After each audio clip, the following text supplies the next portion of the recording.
दादा नमस्कार. नमस्कार. काय म्हणणार, आज मैदानामध्ये भेट झाली आपली आणि नक्कीच अंगावरती गुलाल आहे. आनंद, एक वेगळी खुशी दिसते ती. हो हो, नक्कीच नक्कीच.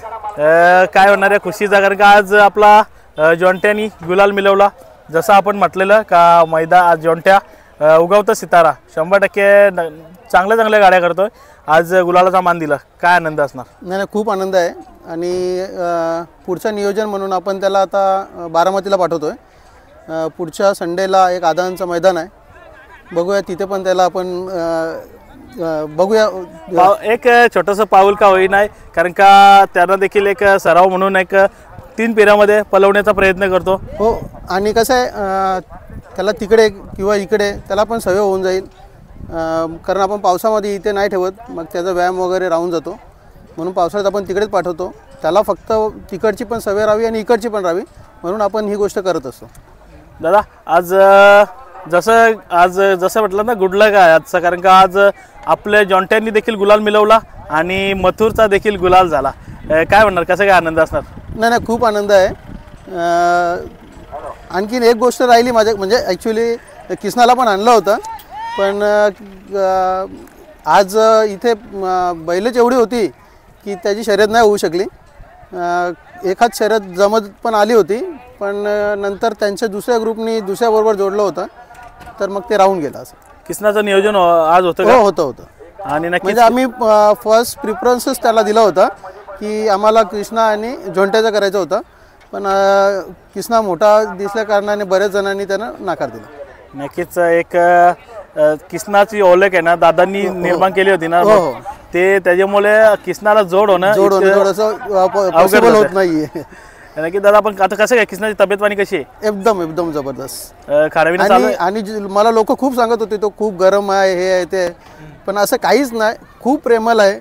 तुम्ही कधी, म्हणजे आता तुम्ही एकदा तर येऊन गेलात, तुम्हाला कधी वेळ मिळाला तर नक्की या, बघा.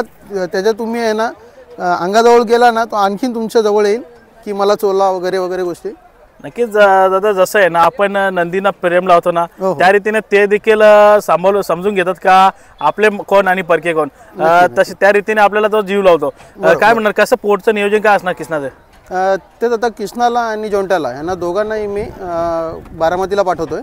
पुढच्या रविवारी त्यांचं आदनचं मैदान आहे, तिथे आपला दुसरा वासरू म्हणजे आपला जोंट्या नाही जोंट्या तर जाणारच आहे, प्लस डमरू पण असणार आहे त्यावेळेला तिथे. हां, तर बहुतेक करून परवा किंवा बुधवारी कृष्णाची आणि डमरूची आम्ही रिहर्सल टाकणार आहोत. मग त्याच्यावरनं आम्ही नंतर ठरवू की नक्की म्हणजे पुढची नियोजन कसं करायचं. आणि आज गुलाल झाला, आज कसं काय नियोजन जुळून आलं होतं, कारण का आज कोण होतं सोबत? आज चंदर होता माझ्या मित्राचा, पनवेलच्या. छान झाली, पण ॲक्च्युली तो म्हणजे डाव्या खांद्याचाच होता. ॲक्च्युली तो 4ही खांद्याला चालतो, पण तो डाव्या खांद्याला चांगला चालतो, पण तरी पण गाडी चांगली झाली. दादा आज राहुल दादांची भेट झाली का?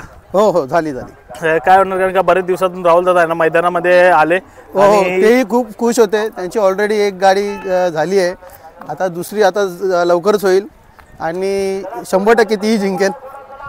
एक मथुर, आज त्याच्या दावणीतला किसना एक आधारस्तंभ होता आणि आपल्याकडे राहुल दादांचे देखील आज खूप दिवसातून मैदानात आले आणि त्यांना देखील एक आवड आहे का प्रत्येक वेळी मैदानात जाण्याची. म्हणजे राहुलबाईचं आणि माझं खूप चांगले रिलेशन्स आहेत आणि राहुलबाई कुठेही दिसले तर मला हाक मारल्याशिवाय नाही राहत. आणि मी ॲक्च्युली मलाच सांगितलं की राहुल त्या बाजूला आहे, तर मी जाऊन त्यांना भेटलो आणि बराच वेळ गप्पा पण झाल्या. मला विचारलाही की कृष्णाचं कसं काय, ते मी त्यांना सांगितलं भाई बोलो, कोणीच जवळ येत नाहीये. नक्कीच दादा, अभिनंदन, गुलालाचा मान मिळाला आणि असंच पुढे गुलाल मिळत राहू आणि आपल्याला भेट द्या दादा. धन्यवाद.